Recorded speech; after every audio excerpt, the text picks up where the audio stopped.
ایک عجیب نکتہ خیال میں آیا ہے کہ یہ سورۃ یاسین 22ویں کے اخیر میں شروع ہے اور 23ویں میں جا کے پوری ہو رہی ہے۔ پورے قرآن کریم کے جو 30 پارے ہیں اس کے حساب سے اب یہ 22 کا آخر اور 23 کا آغاز دے کے یہ بالکل وہی جگہ ہے جس جگہ انسانی جسم میں دل ہوتا ہے۔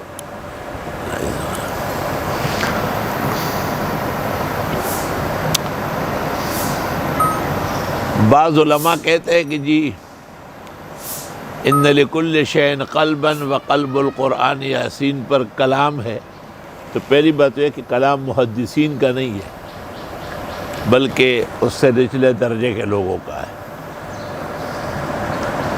دوسری بات یہ کہ مفسرین کے ہاں یہ حدیث متواتر ہے۔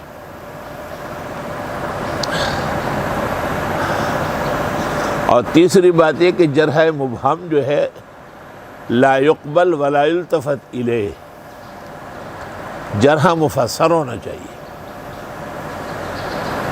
اور چوتھی بات یا تیسری بات یہ ہے کہ وہ کون سی حدیث ہے کہ جس پر کلام نہیں ہے؟ کیا انما الاعمال بالنیات پر ابن حزم نے کلام نہیں کیا؟ کیا ابن حزم ظاہری نے انما الاعمال بالنیات کے بعد امام بخاری کے احادیث کو ترک نہیں کیا؟ جبکہ انما الاعمال بالنیات آیت من آیات اللہ کی طرح اشد اور اکد ہے۔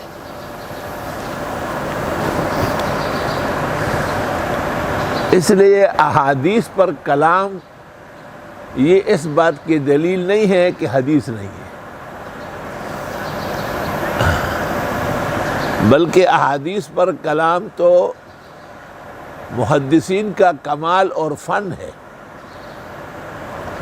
اور احادیث پر کلام تو روایتاً یا درایتاً ہونا چاہیے۔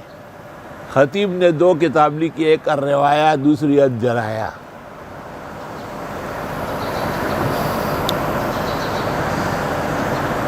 ابن حزم کہتے ہیں مجھے ترمذی امام یا اس کے سنن کا پتہ ہی نہیں ہے۔ کیا ابن حزم کی اس جہالت سے امام ترمذی بما السنن الجامعہ جو آفاق کا چاند ستارہ ہے اس سے اس کے مقام میں کوئی فرق آیا ہے؟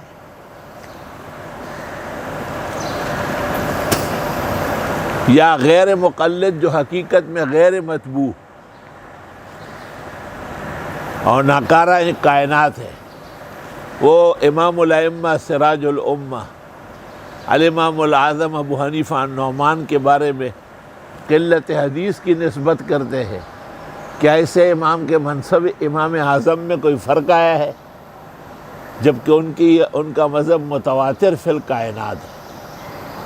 12 لاکھ مسائل تو کوثری نے نقل کیے ہیں۔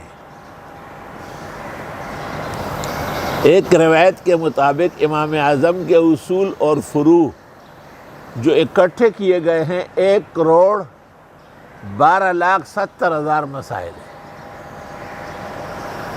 یہ 1,12,70,000 مسائل امام صاحب نے کن احادیث و روایات سے نکالی ہے؟ ان میں اختلاف کس قدر ہے؟ 6 مسئلوں میں، باقی سب مسلمات ہیں۔